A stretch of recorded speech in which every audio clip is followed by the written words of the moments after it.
Hi, Kathryn here with Handmade by Circle Art Designs. Well, do you like to pick up stones? I know I do. I have stones all over my house.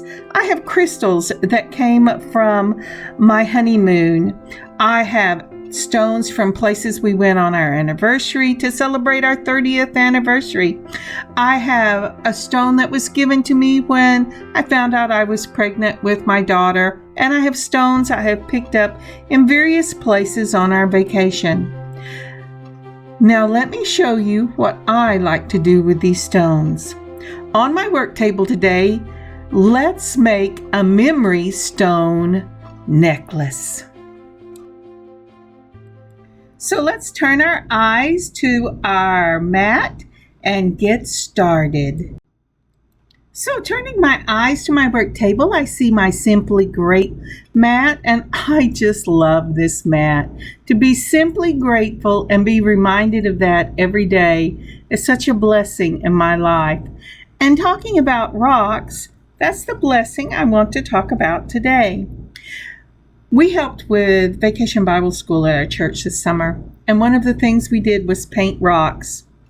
And our assistant priest was in charge of getting all of the supplies.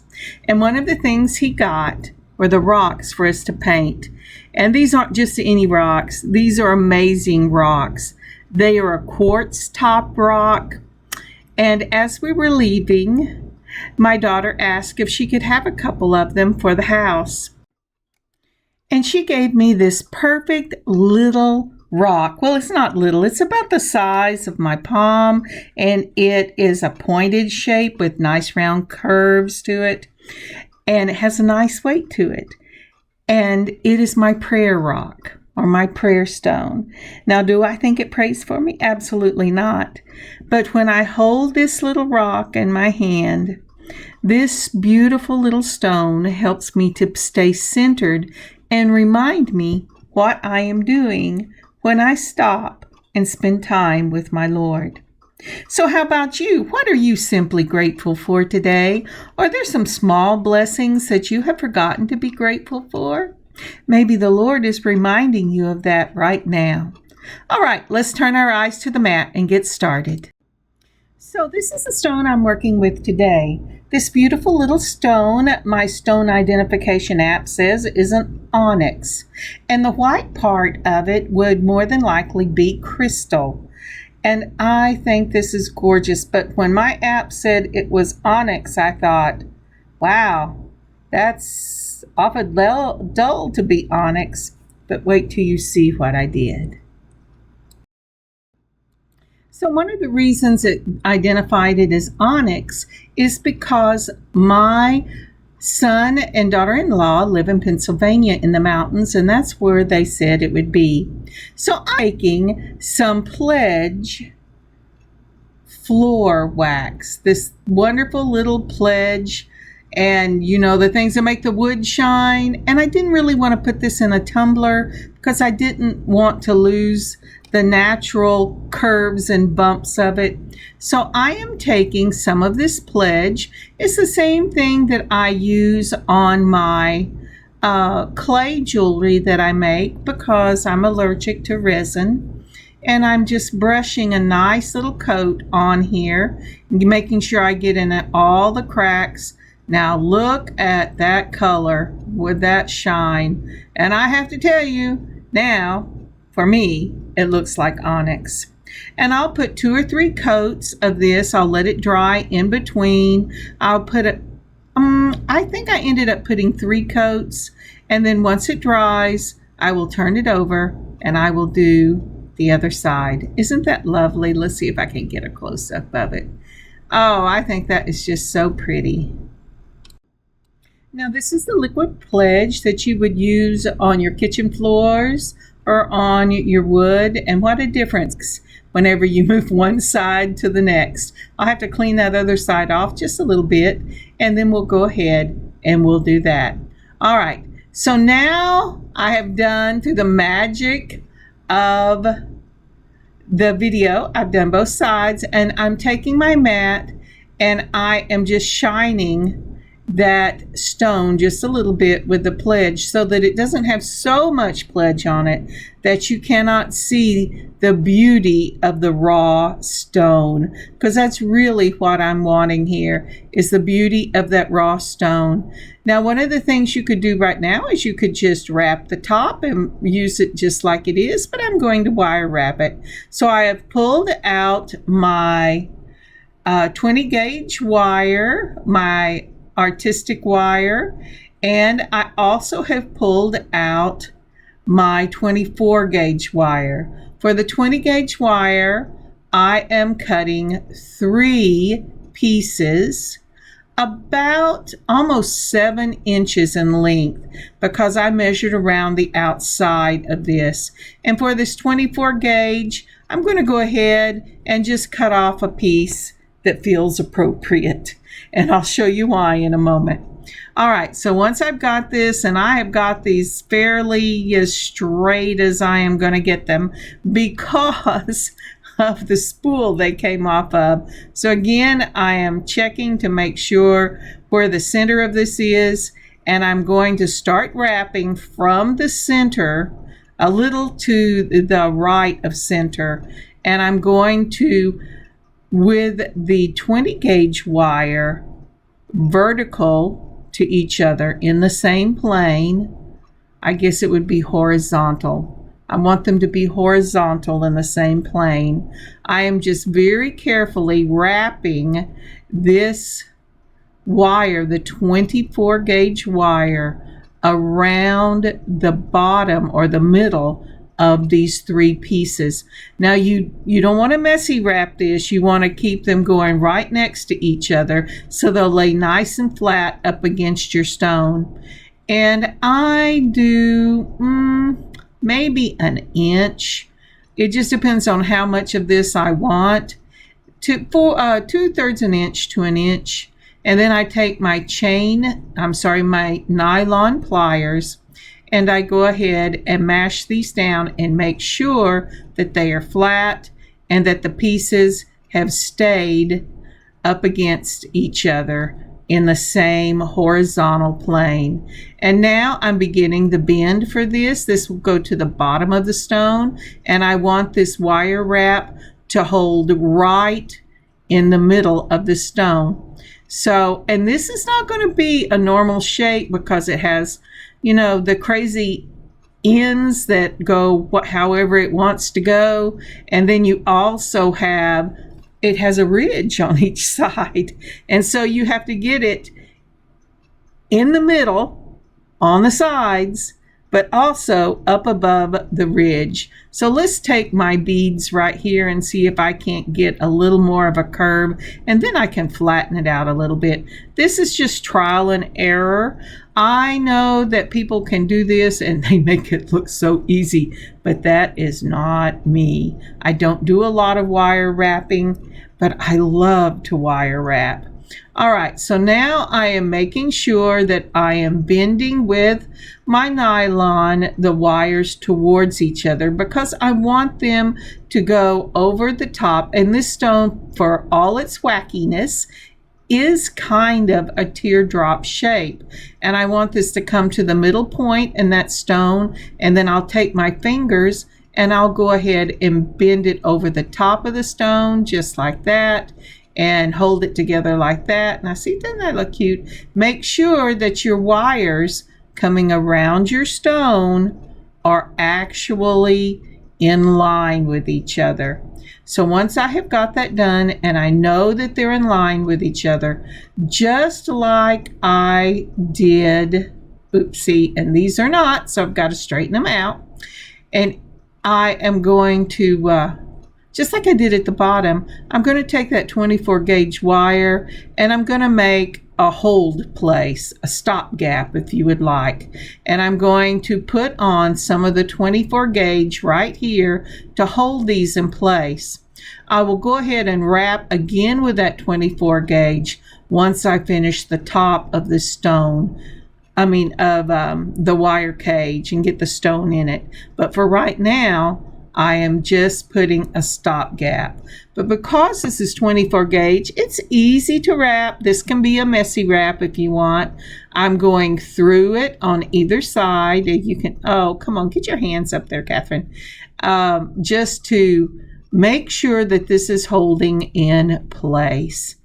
Now then, once I've done that, I will tuck these wires to the inside. I'll go ahead and clip them, and I will be ready to do the next step with this stone. Again, you want to take your nylon pliers, and you want to tuck all the little pieces in, make sure it's laying flat, and let's make sure our stone fits. All right, so the first thing I'm going to do here to make sure my stone will fit in it is I'm going to use the two wires that I want for the back.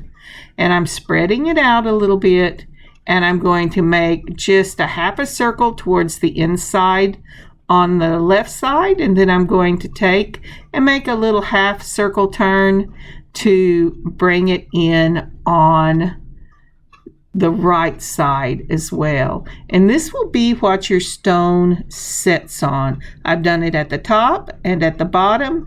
Then I'm going to place that stone in just like that and pop it in there.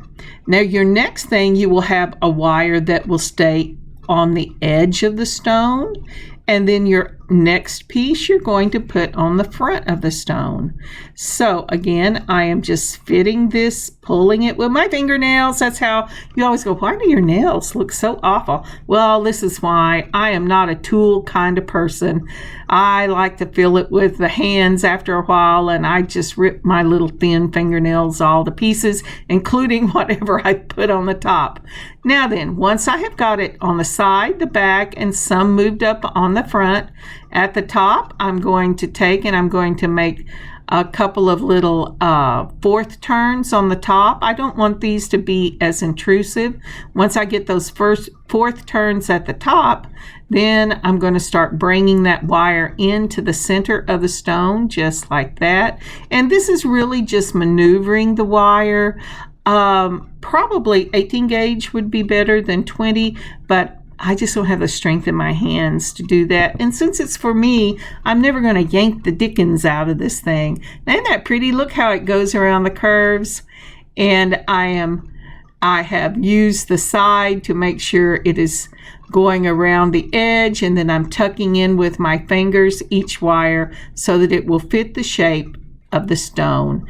And the reason I don't do a lot of wire on the front, because you can get some beautiful embellishments on this, but because this is a memory stone for me, I really want the beauty of the stone itself to show. And I think that whenever I got it all finished, that the nose, it looks like a nose on the front, but it's really because of the shape of the stone. And I think that's so funny. Now I've spread my wires around, and I am messy wrapping the first wire, and I'm going to mash it down with my round nose pliers. You can use chain nose pliers. This will actually not show on the finished product. Then I'm going to get this back up into view where you can see it, and I'm going to go ahead and mash some down just like that. I'll use that for another reason. Then I'm going to wrap around that one on the other side. I just want two wires, my two tallest wires, to be at the top. So I've gone ahead and mashed the other wire down and curled it. Now I moved the wire away from the remaining wire away from my pliers, move it over the top, move it around the top and down, and then I'm taking and I am wrapping my final wire down the piece so that I have just these little, and it's a messy wrap. I have to say, it just is. That's the way I do it. Sometimes I get really nice ones, but usually it's because I'm using 24 gauge wire and my hands are just so much happier with 24 gauge wire. I have a couple of little curly cues there that I have made to get rid of some of the wire, but what I'm going to actually do here, whenever everything is said and done, and I have rearranged these little curly cues out of the way. And what I'm doing here now is just tightening, making sure all those little wires are mashed down, as I will wrap this with my 24 gauge. Now you could stop right there, but I won't, because I love the shine of the 24 gauge. Alrighty, so let's go on to the next step.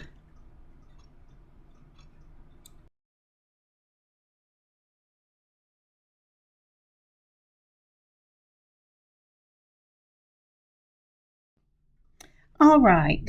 For some reason, my camera did not record. It was probably user error, but I did not want to unwind all of this 24 gauge bright silver wire and then have to throw it away and rewrap.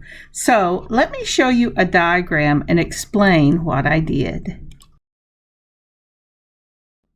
So once I finished my piece and I wanted to do the finishing touch up on that messy wrap area, I pulled out the 24 gauge, and if you see the number 1 in the red color, I took a large length of the 24 gauge wire.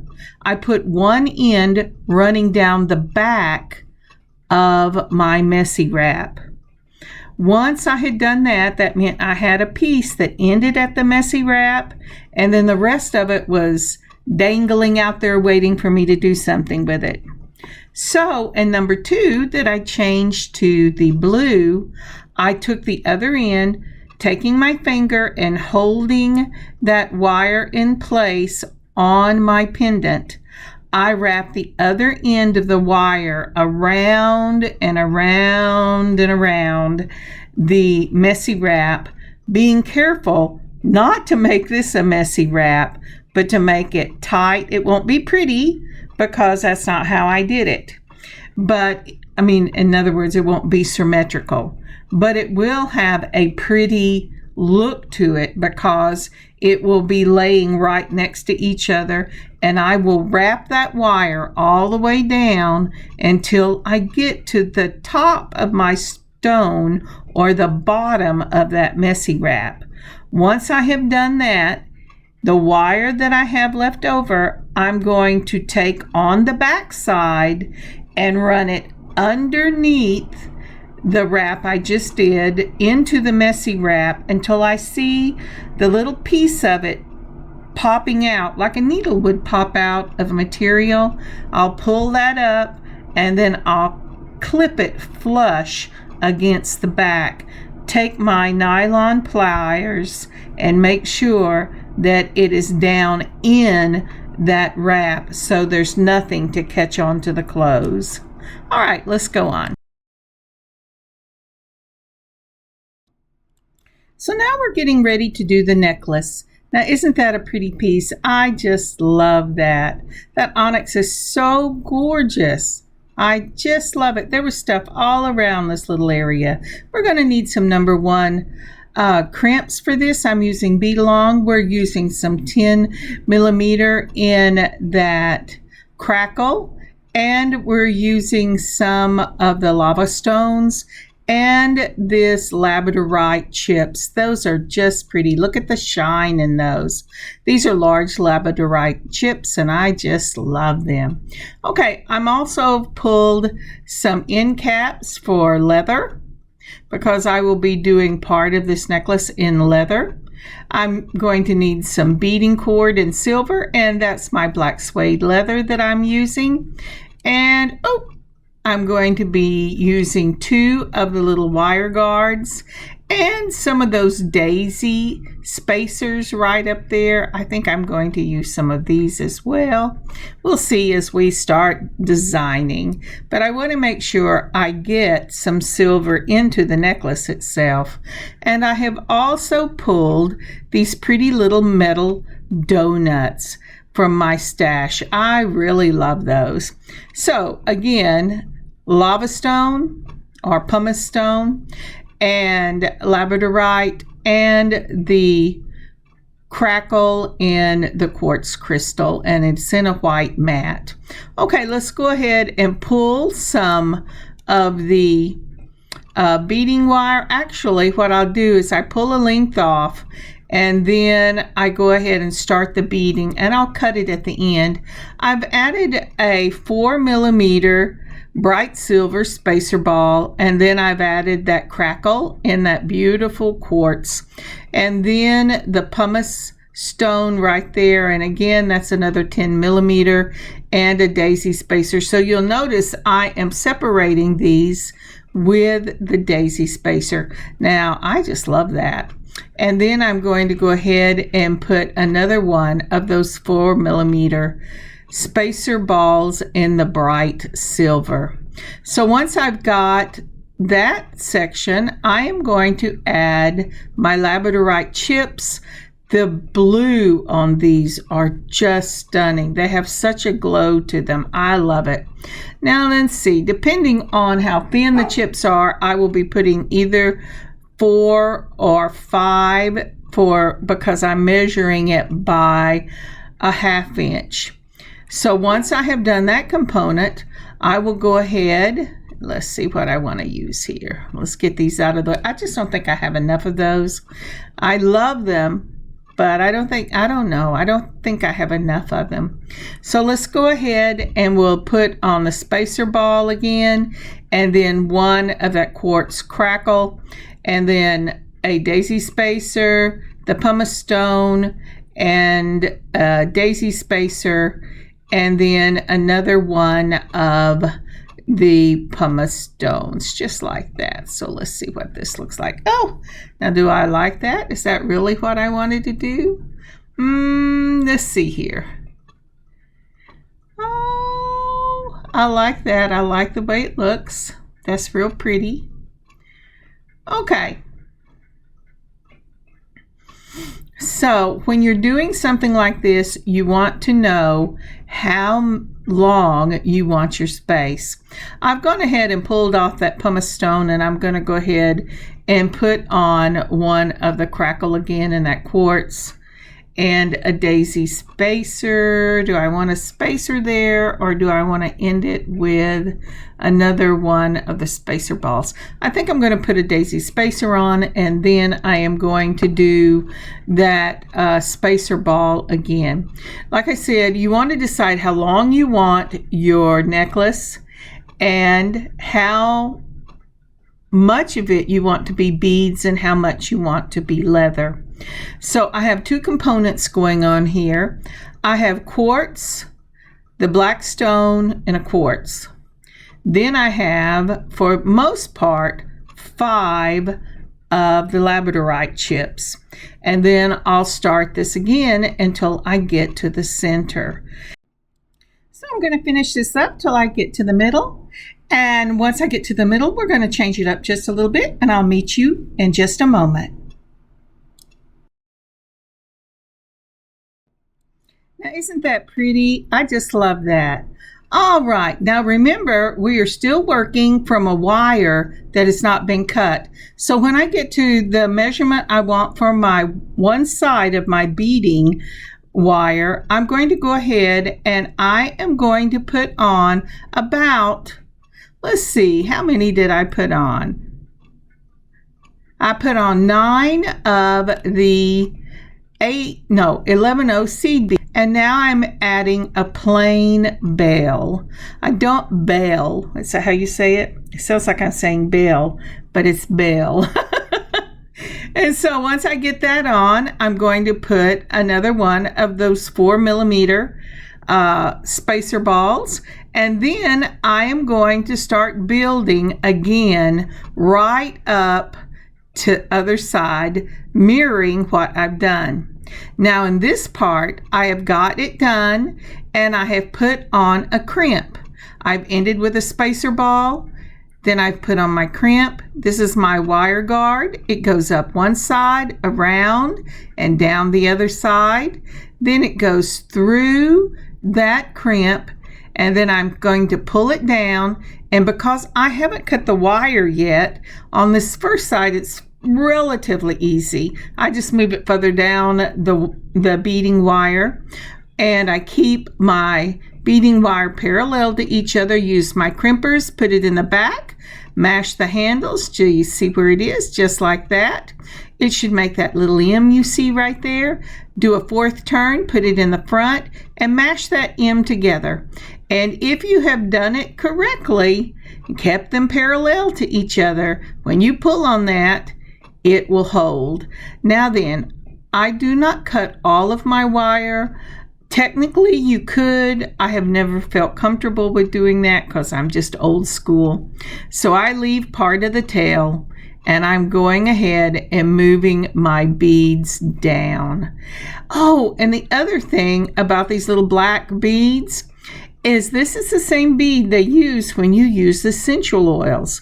So that if you wanted to use essential oils with this little bead, you could take your essential oil on your finger and just rub a small amount on some of your beads, and your necklace over time would absorb that fragrance. Now, isn't that pretty? I have to do the other side and make sure I crimp it. So we are making sure everything is right. And I'm going to cut some of this wire off. I'll put it to the side because I have enough to do a small bracelet. In fact, I probably could have cut more of it off, but I have spent too much of my life having to restring things because whenever I got it to where I thought I needed it, it was too small. All right, so we started out on that side with a 4mm spacer ball. I put on a crimp, just like the other side. I am putting on my wire guard. If I can hit that little tube on that side, it goes up one tube, around the top, and down the other. And then I'm going to pull this down so that my wire guard is sitting right next to my spacer ball. When you do this, make sure that you've pulled out all the play in your necklace. You do not want it to be tight because it'll cause it to buckle and be unable to move. But you do want it to be taut with very little space. A little space, but not much. Now then, I've put it through the crimp, I put it through the spacer ball, and I am putting it through my first bead in that daisy spacer. Just like that, I'm going to make sure it turns just the way I want it to turn. And then I am going to take and use my crimpers again, put it in the back, mash the handles down and make an M. There's that M right there. Then I'm going to take and put it where the M is facing out and mash that M together so that it closes off that space, and each side of that wire is caught in that little M whenever you mash it down. I'm having a little bit of trouble with this. And by the way, this is sped up a little bit because it was almost an hour and a half whenever I first put this out. I went, oh no, we're going to have to speed this up a little bit. That's crazy. I enjoy making it, but I'm sure you wouldn't enjoy watching it that long. Okay, let's lay this down and look and see how this pendant's going to look with that. If you notice, my pendant and my bell are both in the same plane, and I will join this to it with a jump ring. But for right now, I'm going to get my clear Gorilla Glue and my super glue, and that's in a gel form, and 2 of my endings for my leather. So this is a suede leather. I'm going to take and I'm going to put a little bit of the Gorilla Glue into my, it doesn't want to come out. So I'm going to scrape off the first part because it has dried more than I want it to. And then I'm going to put some of the new ending into my leather ending for this. It is a beautiful little piece. I got these off Amazon. They came in about 7 or 8 different styles and sizes, and I really liked it. Once I put some Gorilla Glue in it, I'm also going to take and put a little bit of the super glue on the end of my leather, just like that. Do you have to use both of them? No. Would I trust the super glue by itself? No. So as I was saying, I'm going to go ahead and push this in, and I'm going to let it set up for just a moment, and then I will just peel off that just like this. I'm going to just peel that right off that came out of the cap itself. And as I was saying, once you measure your beads, and I have to really get that off there because I don't want it to dry and discolor my little piece. Once you get your measurement of your beads and you decide how long you want your necklace, subtract the measurement of your beads from the length of your necklace, and whatever number you have left, that will be the length of your leather. Then cut your leather that length and fold it in the middle so that it's equal on both sides, and cut it, and you have the leather pieces to go into these little leather caps. There you go. Let's go ahead and get that all cleaned up just like that. Now, I always let my leather set before I use it for 24 hours because I do not want the caps to let go. So I've gone ahead and put some Gorilla Glue in that. I put a little bit of the super glue on the end, and I'm going to go ahead and clean that off just like that. And boy, be real careful, because even though you can't see just where the super glue is, it will get all over you and everything else. I took a big chunk out of my mat that you will see on other things because I let the super glue lay in it. So for these, I have prepped the Gorilla Glue into the cap, and now I'm going ahead and putting that super glue on the end so that it will mix with the cap just like that. And then hold it straight, and then I'll just leave these here and let them sit for, until I sit down at my desk tomorrow. It usually is about 20 to 24 hours that I let them sit, because that Gorilla Glue and the super glue really need some time to set up. They hold quickly, but they're not permanent till they've set for a while. All right, so here we go. Let's go ahead and we'll put on with a jump ring our pendant that we've made onto our bell. And remember, you want your bell and your pendant to be in the same plane. And then your jump ring will be in the opposite plane, and that way it will lay flat. Now, isn't that pretty? I just love that. That's so pretty. Okay, let's see, and I am going to put on another jump ring. The reason I do that, first of all, I just like the look of double and triple jump rings. I think they're real pretty. It gives it some width to it. And I think it's just a really pretty decorative look to it.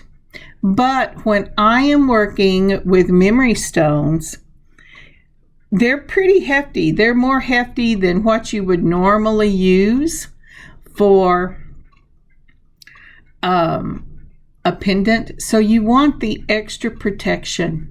And now we're going to go ahead with the same kind of jump rings. This is next day. I'm sorry, I forgot to tell you. And we're going to go ahead and put on our leather. Now, with this leather, you want to make sure that you have it whichever side you want to be the right side. Some of the leather endings are not the same on both sides, so decide which one you want to show. I've opened up my jump ring with the twist of one wrist. I hold it between two of these, twist one wrist, open it, I put on my beading, then I put on my leather, and then I twist one wrist and give that wrist a little rocking motion until I get it onto the get it to, I'm sorry, not get it onto, get it to touch where it closes completely. And then I'm always touching the top to make sure it's not rough. Remember, I say this all the time, but if it's rough, it is not closed. Now we only have one more step for this, and I am going to double jump, well, 2 more steps. I'm going to double jump ring these as well, because again, I have all those beautiful 10 millimeter beads on this and the weight of that pendant, and I do not want this to let go. So I'm going to double up my jump rings. It gives consistency to the design, and I think it's just really pretty. I think it's a gorgeous look. Now, I could have used oval jump rings because they open from the side and not from the top or bottom, and they're less likely to come open. But I really wanted that round look for this memories pendant. And there you go. Isn't that cute? Oh, look what I did. I just put that through the first one and the cover and just messed it all up. I'm gonna have to open that up and try it again. Hang on, just let me get this fixed. That was because when I was doing this, I was not paying attention. I was going, hallelujah, I think I'm almost finished, Lord, because I love this piece and I wanted to wear it for the Sunday that I got it done. But yeah, I get ahead of myself sometimes. So there you go. Now you got both of them back on there together. All right. So the next trick, and it's the last thing that we want to do, and that's get our hardware on the back of this necklace. This is very important. You want to make sure, if you're using a flat leather, that your leather does not twist when you pick it up to put on your findings. So that's what I've done. I've laid it out flat, and I'm going to be very careful about picking it up. Let's take our chain nose pliers, and we're going to open up one side, and I'm trying really hard not to twist it, so that I know it will lay flat whenever I get everything on. I'm putting on a lobster claw clasp, just like that. And then I'll lay it down and make sure I've got it correct. And let's see here. And I do. Praise the Lord. Sometimes I don't. And then I'll do the same thing for this other side, being careful not to twist it. And oh, come on, you got this. And I'll put an extender on this in case I need it to be slightly longer anytime. The other thing you need to know about this necklace is when you use flat and it comes off a bead like this, it will usually sit on its side, and that's to be expected as opposed to laying flat. So don't worry about it if it does. You've done everything fine. Now, isn't this pretty? I just love this piece, and every time I look at it, I think of my son and daughter-in-law, their little house in the country between 2 mountains, and that beautiful lake we walked by that day. Isn't that gorgeous? I love it. Do you have memory stones in your house? If you don't, you should start collecting them. You pick one up, you take it home, and it is a memory that you will always have. All right. I'm going to go ahead real quick and set the things out to make a pair of earrings to go with this, because I will wear them. So I have put one of each of the beads we used on it. I'm starting out with a head pin. I'm adding on a 4 millimeter spacer ball.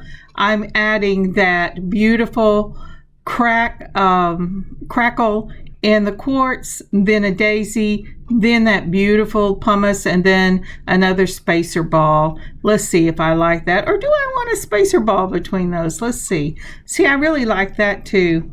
And if I was using pierce, that's probably what I would do, because I never liked the weight.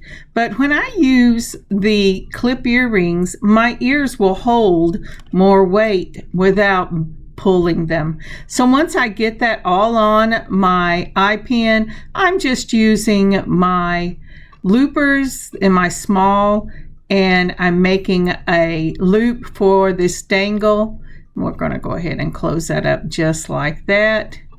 Okay, come on, baby. Now, one of the things I have to be careful of when I use my looper is I don't know what I do, but I have a tendency to twist the end of the wire, and so I always have to make sure it's straight. I'm taking my chain nose pliers, I'm mashing that loop down to make sure that it is going to hold, and there's no possible way for this thing to come open. And then again, I put on my spacer ball, my quartz, my daisy, my black bead, another spacer ball. I'm going to use my looper, and this is the 1.25 looper that I'm using. You put it between the jaws, mash it down, and it makes a nice little question mark if you've done it right. And when you put it across, make sure your beads touch the very edge of your loopers so that you don't have too much play in your eye pin. And then I'm finishing closing up the circle. They're both closed. They look closed, so I don't have to use the other. And then I'm going to take my clips. And the clips, these are the clips that I use right there. I'm going to go ahead and use my 4mm jump ring because I don't want to add a lot. These come already open, or most of them come already open. So I'm going to go ahead and I go, oh dear, there is an issue here. Let's see if I can just put them on just like that, and they will have enough dangle to it. These are open. I set it down, I close it up, and make sure that that little circle, whether it's on a fish hook wire or on clips, make sure that's closed good. Then I'll go ahead and do the same thing with this one. I'll put it on and I'll just take and close it up, and I'll give it just a slight rocking and pushing motion until it closes, because the clips are a little harder to close. And there are my earrings. Now let's take a look at the finished product. Look at that. You know, this would make a beautiful piece just by itself, but I really like the way all those elements come together to set off that beautiful onyx. It is so pretty, and I have already wore it to church several times, so I can tell you it is gorgeous. And here are some pictures. Thank you again so much for joining me today on this beading adventure. I hope that if you don't have a memory stone, that you start looking around in your yard, when you're out for walks, when you go places, and pick up your own memory stones. They make beautiful jewelry with just a little work. They are amazing. God bless you. God keep you safe. And I'll see you next time. Kathryn, Handmade by Circle Art Designs. God bless y'all.